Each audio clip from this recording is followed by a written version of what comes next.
Welcome to the Love Your Life and Yourself podcast, the weekly show where science meets soul and mom chaos meets mind mastery. You're not just a mom. You're a woman with dreams, a career, a body that needs care, and a soul that craves more. This podcast is your permission slip to stop surviving and start thriving in motherhood, health, career, and stress resilience. I'm your host, Dr. Ashley Rath, and every week we bring you actionable insights and transformative conversations to help you create a life you truly love. From evidence-based wellness strategies to authentic self-discovery, we'll explore what it takes to thrive through expert interviews and real unfiltered stories. Let's dive into today's episode. Today, we have a friend of mine. I am so excited. Dr. Kristen Strom is a PhD, keynote speaker, author, transformational coach, and award-winning leader whose story weaves together rural family life, academia, and a powerful personal reinvention focused on wellness, authenticity, and helping others. It is so good to see you again. It's good Welcome. to see you too. I know we've been in touch since we met face to face. I know it's been, in the works of making this interview and conversation happen, but I'm so excited you're here. So I always just like to start by asking people to tell their story, who you are, where you're from, how did you get to where you are, especially in your scenario where you come from a very academic background and now in um, public speaking and coaching and keynoting and yeah. So tell us all the goods of who you are and where you Sounds come from. good. Well, thanks so much for having me, Ashley. My name is Dr. Kristen Strom. I live out in West Central Illinois, married to a third generation farmer, and that's how you and I met. I was speaking Mhm. at Friends specifically for women in agriculture, and you came and sat right next to me for lunch, and we did it off right away. But my background is that I grew up in the Chicago suburbs, so I had no idea about farm life. I do have like generations of farming in my background. However, um, grew up in the suburbs, met my farmer husband, fell in love, and then he told me he couldn't move the farm. And I was like, oh goodness, I'm going to have to move to a farm, which I did. And I was teaching high school English and coaching, got my master's, got my PhD to teach teachers. And through the process of having kids, working my way up the ladder in higher education, and then COVID, along with the stresses of farming, having a family, being a leader in our community, just kind of lost touch with my health and wellness. And my husband and I were kind of in the same place of we recognized post COVID that we had no sense of balance anymore. But for years, we had been achieving. We had been doing all the things for everybody, for our community, for the Farm Bureau, for local 4-H, for our kids' sports teams, our kids' sports, our kids' school. And then we looked at ourselves and we're like, we aren't even focusing on our marriage or ourselves. And we recognized that we had lost really a sense of our own wellness, which played out in exhaustion. For me physically, my body hurt on a daily basis. I was 40 pounds heavier than I am now. And it was just like my nervous system was on fire all the time.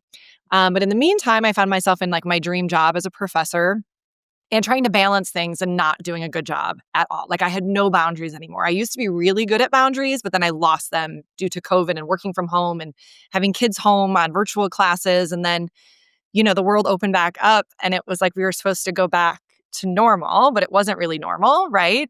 And Mhm. I had continued some poor habits that just led to some just negative health effects. And I looked at myself in the mirror and I saw my 40s coming and I'm like, I can't do this anymore. And so that's when I started to take steps with my own health and wellness, putting some boundaries in place with work, conversations with colleagues, and recognize that I really needed to take a step towards improving my own well-being. And that's what I did along with my husband and have found my way back to a better, improved version of myself. And now that's what I help others do through my speaking, through my coaching, in my relationships. It's just something that I do now because I've found a better way and a way to balance things because I do believe balance is possible even with changing busy seasons of life. And so that's what I do now, and that's what you heard me speak about. Ah, I love it. I love it. Okay, so I know you a little bit deeper, but take us back to that walk in 2021. What Mhm. really broke inside of you, and how did you begin piecing yourself back together in that? Because that was during COVID. Um, Walk us through Yeah. that. Yeah, we were coming out of COVID. I had recognized that I was having just massive stress at work. My body physically hurt every single day. I was waking up like exhausted, even though I got 7 hours of sleep. Mhm. But I was working unsustainable work hours, and I wasn't around for my kids. We'd moved to a new community, and so I was getting to know new families, and I was still doing a bunch of leadership roles outside of work. And there was just no time for me anymore. And I just felt like I was on the hamster wheel of life, like never getting off. Right. And I used to explain that it felt like I was drowning, but my nose was just above water all the Mm, time. And I was waiting for a lifeboat and it like never came. And I was trying to do things to get myself better in better health physically, but I was just overexhausting myself. So I thought I had to, what I grew up knowing was like heavy cardio and being an athlete, right? And so I would go to the gym and I for the sake of stress relief and getting a hard workout and like killing myself and feeling the results of killing myself actually had a really detrimental effect because I was overstressing my body. I was more tired. I was eating more and then I would hit this like lull at lunch or after lunch. And I was like, how do I get through the rest of the day? Right. I started exhausted. I exhausted myself with the workout, gone through my day being mom, being professor, being a leader. And then I still had to get through the last half. And then I was working late night hours and I went on this walk and I was really contemplating if my dream job was truly my dream job, if it was taking me away from all the things that I loved, and if I no longer recognized myself and I couldn't do good work anymore because I was just exhausted all the time, I felt this feeling inside me and I heard this voice that said, "You must leave." And I like stopped dead in my tracks and I'm getting like teary eyed thinking about it. But I know exactly where I was in my neighborhood when that voice hit me.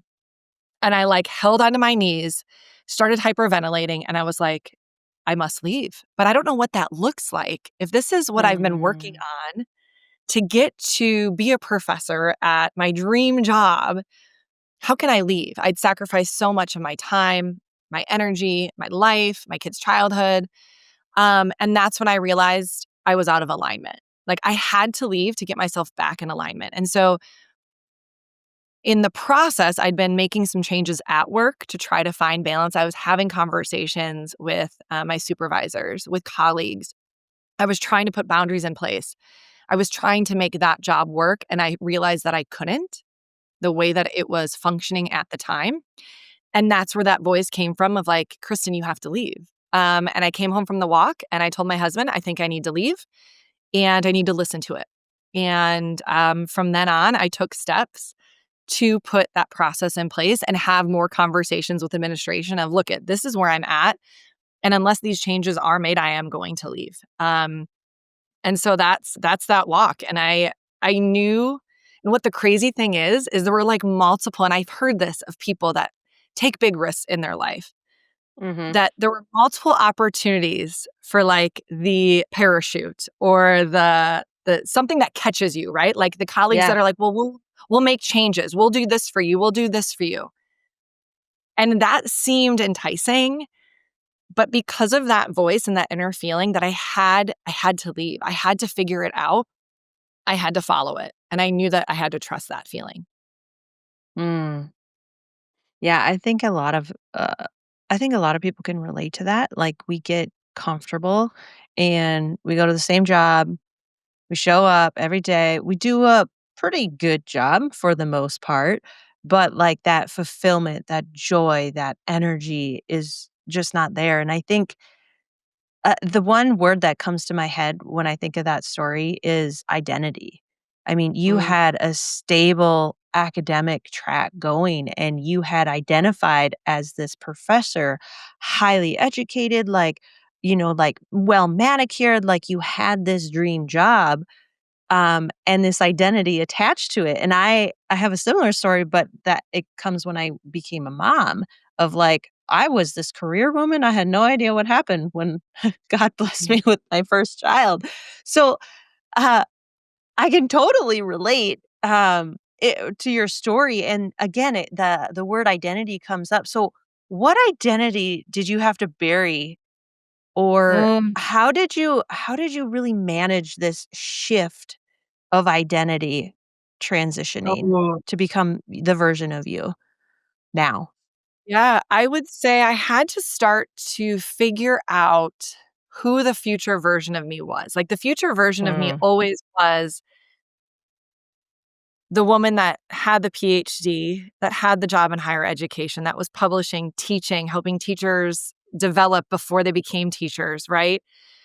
Being a leader in my department and in my community, being a mom, being a farmer's wife, all those things were wrapped into one. And my identity was so tied to teaching and educating and inspiring.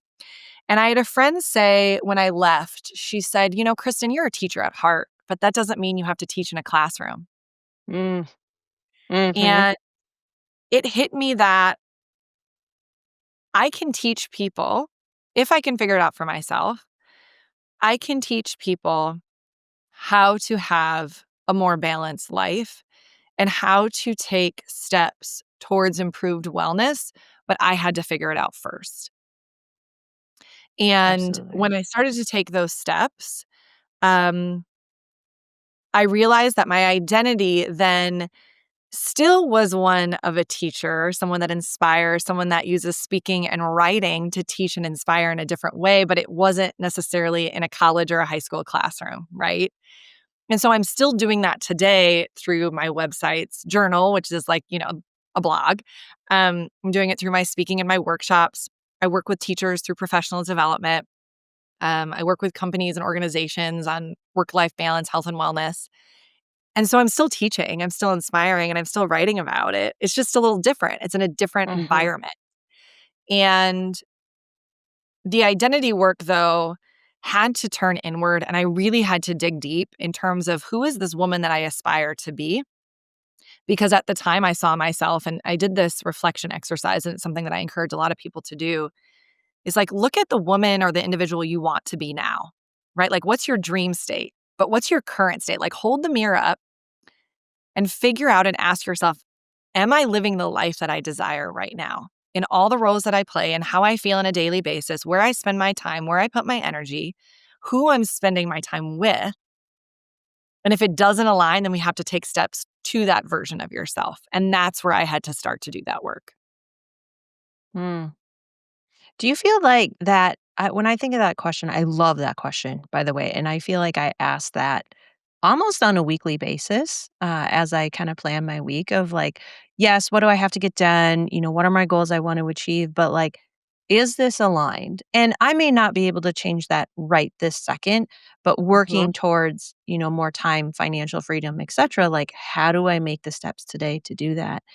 And I think that's extremely powerful for us to just pause and I don't remember which video or if it was at the talk that I saw you actually speak at, but you talk about rest and stillness and journaling Mhm. and how you actually listen to that. Because I think we're so busy. We have schedules that have 0 margin in them, and we just wake up, go to our job, like next, next, next, next, next, and if anything is late, like, it's gonna throw off our whole schedule, and by all means, like, I'm guilty of this. I've gotten better at it, but there was a moment where you slowed down to be able to listen to that voice inside your head of, Mhm. "Kristen, you gotta leave."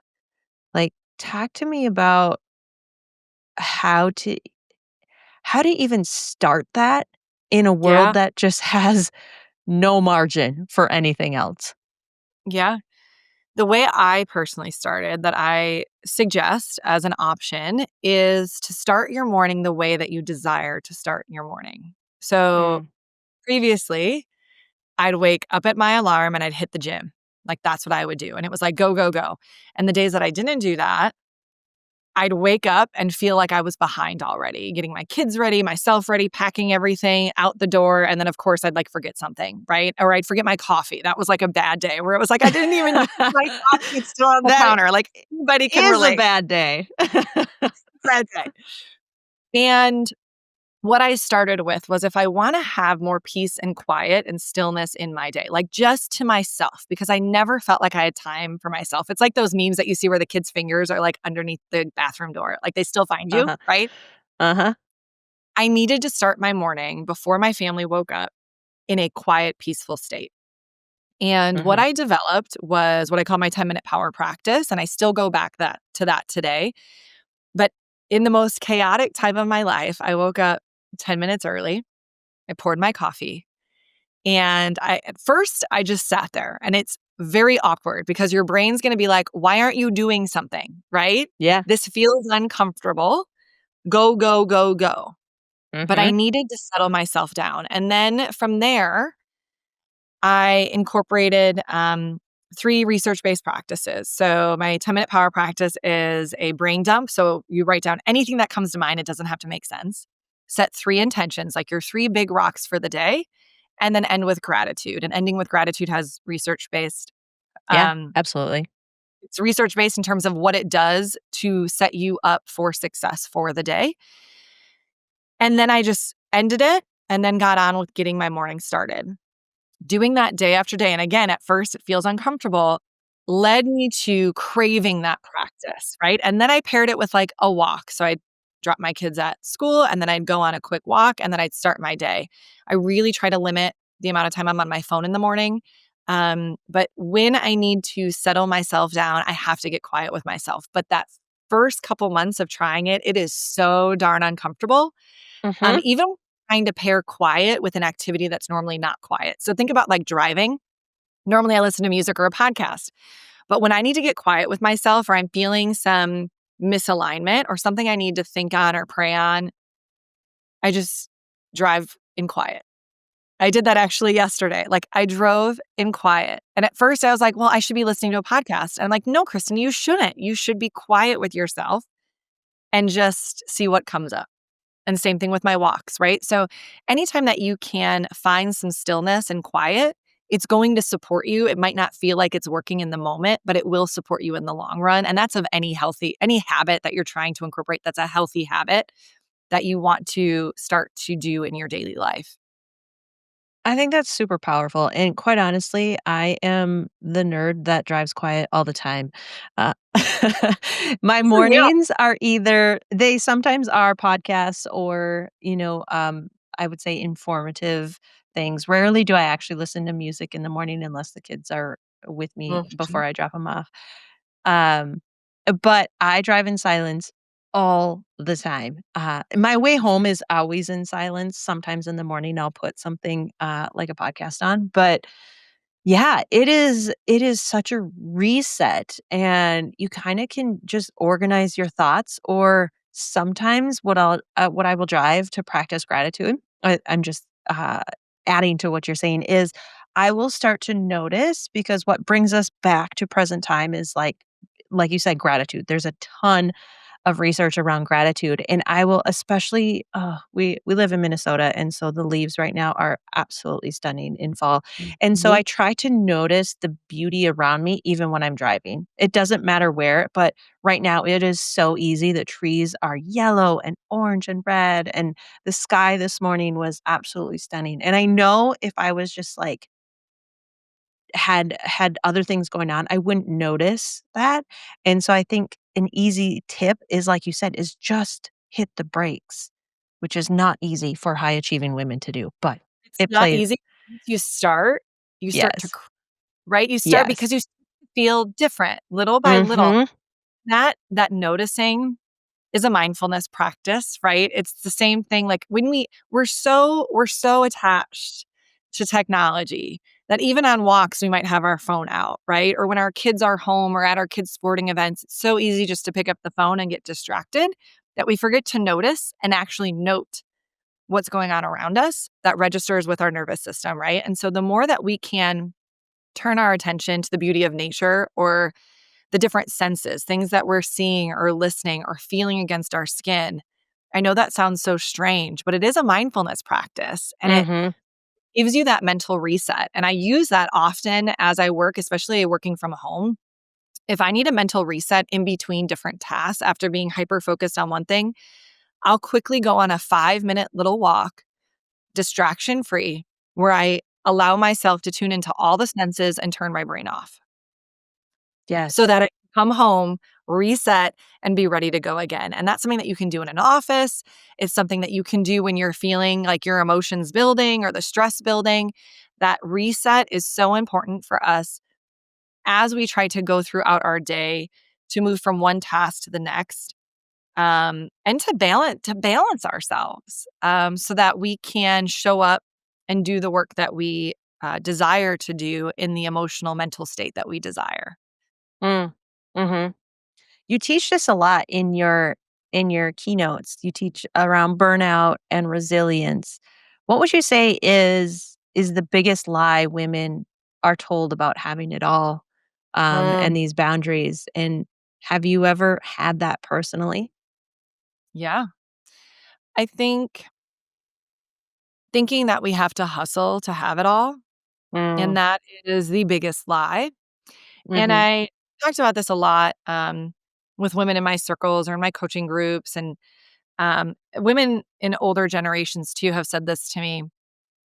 One that particularly said, "We haven't done a good job with mentoring the younger generations." Because what we in our generation have seen are these women that did achieve, but it was at the sake of hustle, right? Going, going, yeah, going, because they didn't know any better. And the system itself still really hasn't changed, right? It's still, we are rewarded from hard work, time, lack of boundaries, and just pushing and going and going and going, even if we have to sacrifice our health, our time with our family, and our loved ones. And so if we buy into the hustle, like we just have to keep going, we just have to work harder, that creates a lot of tension in our life, but yet we're rewarded for it from a standpoint of what we're able to achieve in terms of a position at work, salary, whatever it might be, status.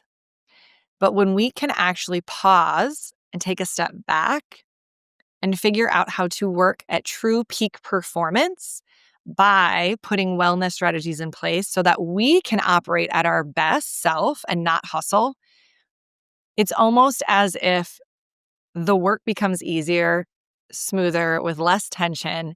People begin to notice around you. And I've seen this multiple times with women that I work with personally, that they end up getting promotions. They get the jobs that maybe they wanted years ago, but because they were so exhausted and burned out, it wasn't something that they actually achieved, right? mhm, And your colleagues start to notice that you're more at peace with yourself. You're showing up as a different type of leader and someone that's much more focused on just this sense of, like, I want to call it peace. Like, we don't, when you start to realize that you don't need the title and you don't need the status and you focus inward, it's almost as if like the world and universe rewards you for it. I can't explain it other than people see it. It's very mm, clear. People see it. mhm, And then that's where the promotions come from. That's where, but the way that you can act and perform in those spaces becomes very different. yeah. Does that make sense? Yeah, absolutely. I was just gonna add on that you have the magic framework that ties this all together. Walk us through how you came to invent that signature framework and how it's challenged you in your own perfectionism and overachieving habits. Mhm. Yeah. So as I was thinking about my own journey, right? I mean, all you have to do is look at pictures of like, yes, I was a professor and a mom, but I was exhausted. I was exhausted. You could see it on my face. It was like the smile, but behind the smile, there was a lot of pain. Mm, Um, I've realized that as have taken steps to pour back into myself, which had a direct result on my relationship with my children, my husband, how I'm showing up as a leader, my own career and starting my own business, how I'm now helping other people. I realized that we all have magic within us. Like we have it, but we might lose sight of it, right? And over time, we know that we have the ability to create magic in our lives. But when we are constantly on that hamster wheel or we feel like we're drowning, it's hard to notice or feel any joy. You might have these happy moments, but you might feel grateful for what you have, but it's like at what cost, right? Because we recognize that we've sacrificed a lot. Wow. But if we can turn inward, we can work on our mindset, our alignment, our growth, um, our identity, and then C is courageous action. When we can do those things, we can look at the magic within and use it to propel us forward, but then also recognize that we can't do it alone. Like there's magic all around us, but when you're hustling all the time, you don't see it. And when we can take that step back, we can recognize the magic around us and those and others that can help us get to where we need to go, right?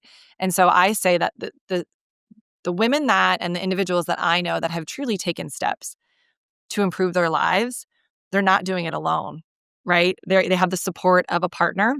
They have the support of other communities, masterminds, coaching groups, colleagues.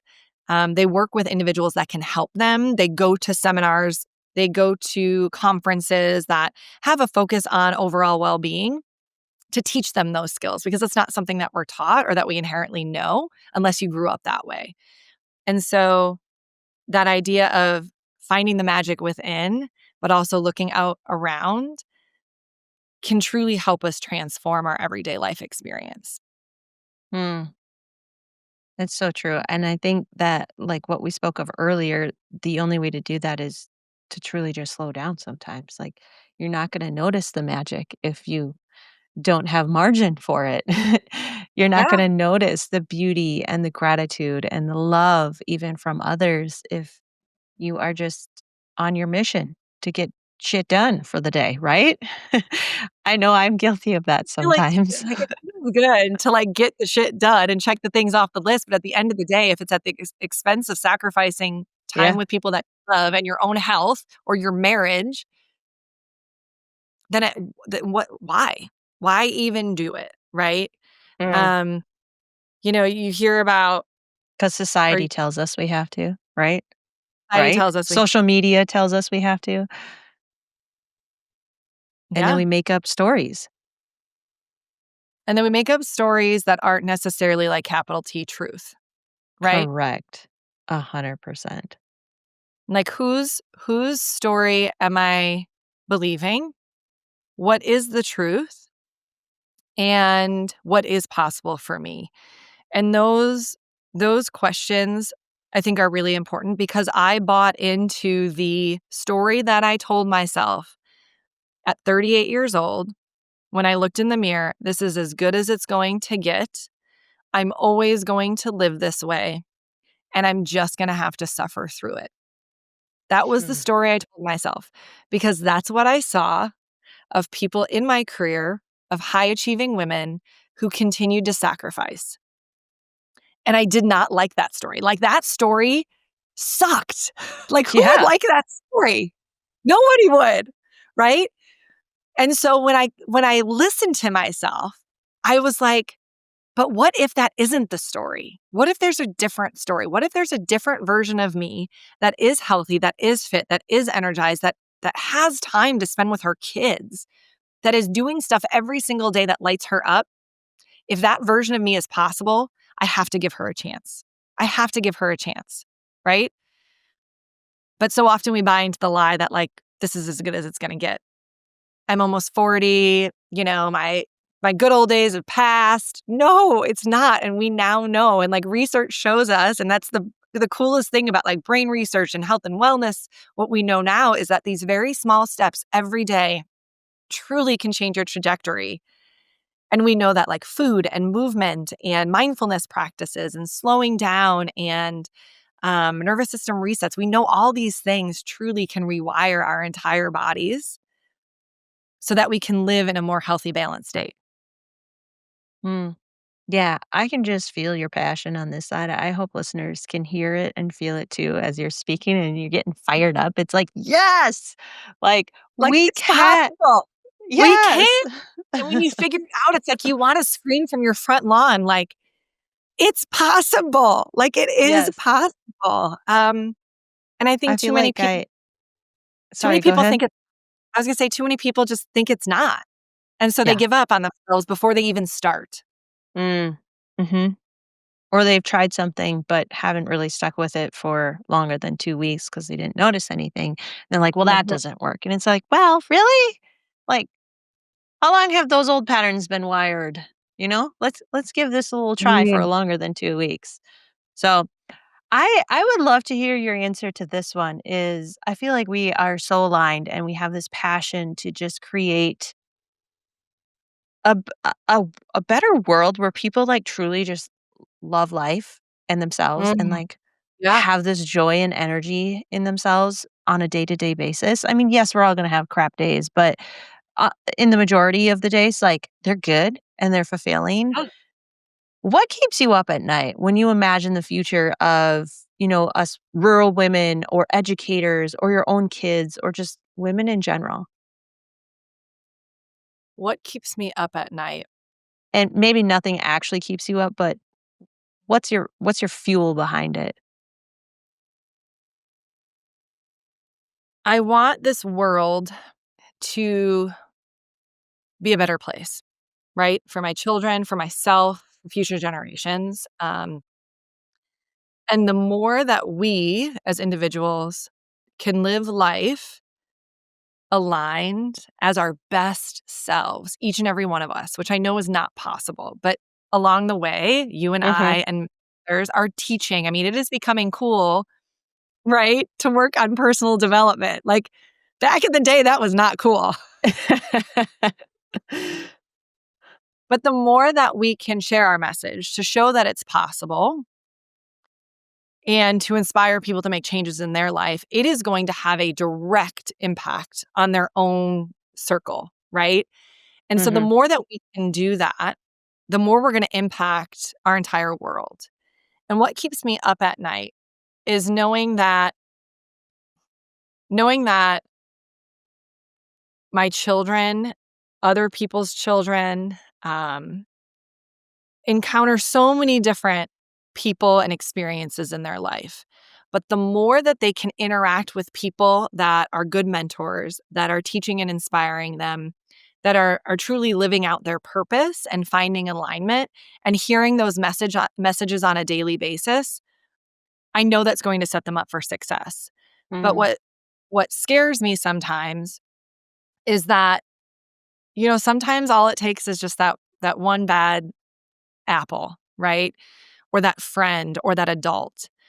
And my hope is that as we spread our message, that we can share this knowledge with adults who impact generations of children and adults older than them, that we can share that this is possible, right? And we can teach the younger generations how to do it. Because the last thing that I want of my daughters is for them to go through a life where they're always hustling and then they lose track of who they are and they don't have time to connect with their spouses. They don't have time to connect with their kids. They pour everything into everybody else and they lose a sense of themselves because that's what happened to me. Mhm. And as a role model and a coach of youth athletics and the ways that I interact with young people now and with teachers who have direct contact with children, I want them to realize that when we pour into ourselves and when we start to thrive, it directly impacts the individuals in our lives to help them thrive too. 100%. 100%. Love it. I mean, there's other things that keep me up at night. Like, I always have some speaking anxiety. Like, that's never going to go away, right? Like, the night That's a before a big note or a workshop. Yes, like there are things like that that keep me up. well, And before that's I I did all think a good thing, right? That humbles this, us. it gets you ready, right? It Yeah. gets you ready.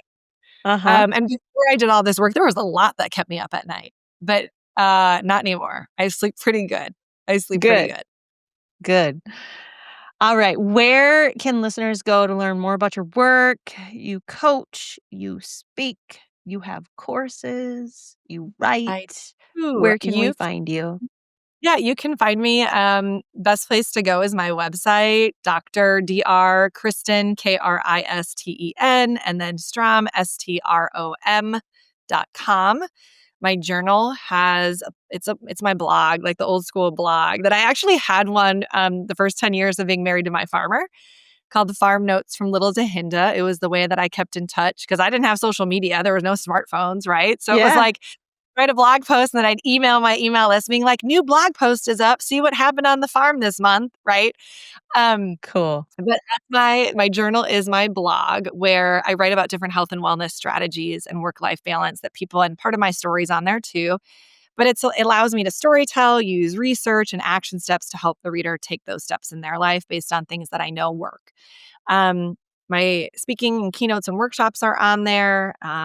You can read about my coaching and my master class and my courses. That's all on there. And then you can follow me on social media, Dr. Kristen Strom. That's where I'm at.